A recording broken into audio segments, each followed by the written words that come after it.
జగన్మోహన్ రెడ్డి ఇంకో మాట అన్నాడమ్మా, ఏంటి అబద్ధాల యోధుల్ని మట్టి కరిపించాలి అని ఇది అన్నాడు. చంద్రముఖిలాగా వస్తారు రూపం మార్చుకుని.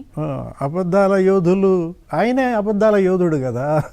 అబద్ధాల యోధుల్ని మట్టి కరిపించడం అంటే జనానికి రాంగ్ మెసేజ్ వెళ్తుంది. ఈయనే అబద్ధాల యోధుడు కాబట్టి ఈయనే మట్టి కరిపించండి అనే మెసేజ్ ఆయనే స్వయంగా ఇచ్చాడనమాట. ఇప్పుడు నిన్న ప్రసంగం ఫిరంగిపురంలో చేసిన దాంట్లో కూడా ఆయన ఏమన్నారు, చంద్రబాబు హయాంలో 1000 రూపాయల పెన్షన్ అంట. అది అబద్ధం కదా. 2019 జనవరి 11న ఆయన 2000 పెన్షన్ ఇచ్చాడు. 39 లక్షల మందికి పెన్షన్ ఇచ్చాడని చెప్పాడు. అది ఒక అబద్ధం. ఏది, అప్పటికి పెన్షన్ల సంఖ్య 55 లక్షల మంది. చంద్రబాబు హయాంలో 15 లక్షల మందికి అదనంగా పెన్షన్లు ఇచ్చారు. నీ హయాంలో అదనంగా ఎంతమందికి పెన్షన్లు ఇచ్చారో చెప్పండి. ఏది, చంద్రబాబు హయాంలో ఉన్న పెన్షన్ల కన్నా మీరు ఎన్ని పెన్షన్లు తీసేశారు, ఎన్ని పెన్షన్లు అదనంగా ఇచ్చారనేది చెప్పాలి. నిన్నటి సభ అసలు ఈ ఎన్నికల ముందు జగన్మోహన్ రెడ్డి చెప్పాల్సిందేంటి, తన ప్రోగ్రెస్ షీట్ చెప్పాలి. ఏది, తను ఎంత కట్టుబడి చేశాడు, ఎన్ని ప్రాజెక్టులు కట్టాడు, ఎంత మందికి మేలు చేశాడు, ఎన్ని ఇళ్ళు కట్టాడు, ఎన్ని లక్షల ఎకరాలకు నీళ్ళు ఇచ్చాడు, అది చెప్పకుండా స్లీవ్స్ మడతేస్తారా సిద్ధమా అని అంటే సైన్యం అంటున్నాడు. ఎవరిని? వాలంటీర్లని. వాలంటీర్లు సైన్యం అంటే సొంత సైన్యం వదిలేశాడా? వైసీపీ సైన్యం అంతా కకా వికలమైపోయిందా? ఎమ్మెల్యేలు ఎంపీల సైన్యం అంతా పోయిందా? వాలంటీర్లే నా సైన్యం అంటే, వాలంటీర్లే భావి లీడర్లు అంటే వాలంటీర్కే టికెట్ ఇవ్వచ్చు కదా. ఇప్పుడు ఈయన ప్రకటించిన 6 లిస్టులలో 64 మందికి ప్రకటించాడు కదా. లేదు, రేపు రాబోయే లిస్టులు ఉన్నాయి. ఒక వాలంటీర్ని కడప లోక్సభకు పెట్టండి పోటీకి. నిజంగా ఉంటే గతంలో నీకు గుర్తుండే ఉంటుంది, చిరంజీవి అలా చేశారు. ప్రజారాజ్యంలో నెల్లూరులో ఎవరో ఒక డోక్రా మహిళకు సీట్ ఇచ్చేశాడు. ఎవరో మణమ్మ ఎవరో ఉంటుంది ఒక.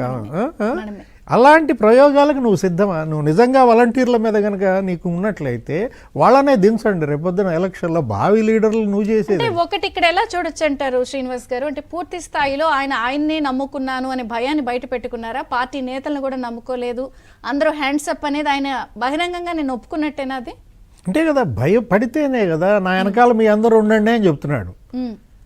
అంటే అతనిలో భయం స్పష్టంగా కనపడుతోంది. వాలంటీర్లను తన వెనకొచ్చి నుంచోండి అని అంటున్నాడంటే, ఇప్పుడు ఎలక్షన్ కమిషన్ ఏమని చెప్పిందమ్మా నిన్నగాక మొన్న, వాలంటీర్లు వద్దే వద్దు అని.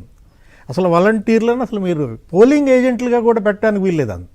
ఏది, వైసీపీ ఏజెంట్లుగా కూడా వాళ్ళు కూర్చోటానికి వీల్లేదని సిఈసి ఇచ్చాడు, ఎస్ఈసి ఇచ్చాడు స్పష్టమైనటువంటి ఆదేశాలు.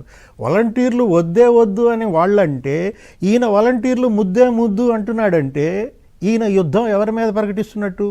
వాలంటీర్ల సైన్యాన్ని ఈయన ఎవరి మీద వదులుతున్నాడు? తెలుగుదేశం మీద కాదు ఉసిగొలుపుతోంది, జనసేన మీద కాదు విసుగొలుపుతోంది. ఆయన ఉసిగొలుపుతోంది వాలంటీర్లని ఈసీ మీదక. ఎలక్షన్ కమిషన్ వద్దంది ఎవరిని? వాలంటీర్లని. వద్దన్న వాలంటీర్లకి ఈయన రత్న, వజ్ర, మిత్ర అవార్డులు ఇచ్చాడంటే ఆయన ఎవరి మీద యుద్ధం చేస్తున్నాడు? ఒక రకంగా చెప్పాలంటే కేంద్ర ఎన్నికల సంఘం మీదే జగన్మోహన్ రెడ్డి యుద్ధం ప్రకటించినట్టుగా కనపడుతోంది. తన వాలంటీర్ల సైన్యాన్ని రేపు పోలింగ్ బూతుల మీదకే అతను దాడికి పంపుతున్నట్టుగా మనకు కనపడుతోంది అనమాట. ఎలక్షన్ కమిషన్ ఈ విషయంలో మేల్కోవాలి, కేంద్రం దీనిపైన దృష్టి పెట్టాలన్నమాట. ఇప్పుడు నిన్న వేదిక మీదే మనం చూసాం, ఆయన ఏమంటాడు, వాలంటీర్లే నా స్టార్ క్యాంపెయినర్లు, ప్రజలే నా బ్రాండ్ అంబాసిడర్లు ఏదో అన్నాడు. వాళ్ళు కాదు స్టార్ క్యాంపెయినర్లు, బ్రాండ్ అంబాసిడర్లు, ఆయన చెల్లెళ్ళే స్టార్ క్యాంపెయినర్లు. ఎవరు? షర్మిలే స్టార్ క్యాంపెయినర్, సునీత ఒక స్టార్ క్యాంపెయినర్. షర్మిల అంటోంది కదా ఇవాళ కూడా, ఏమంది, ఇన్నాళ్ళు ఏ గుడ్డి గుర్రం పళ్ళు దోమేమన్నానో ఏదో అంది. గుడ్డి గుర్రం పళ్ళు దోమేవా అని ఆమె నీ చెల్లె అంటున్నప్పుడు ఆమె కన్నా స్టార్ క్యాంపెయినర్ ఎవరు కావాలి నీకు? ఇప్పుడు ప్రజలే బ్రాండ్ అంబాసిడర్లు కాదు, బాధితులే బ్రాండ్ అంబాసిడర్లు. జగన్మోహన్ రెడ్డి బాధితులంతా ఇవాళ బ్రాండ్ అంబాసిడర్లు అన్నమాట. ఈయన తప్పిదాలు వెంటబడి తరుముతున్నాయి. ఒక గొప్ప అవకాశాన్ని ఇతను కోల్పోయాడు, విలువైనటువంటి అవకాశాన్ని.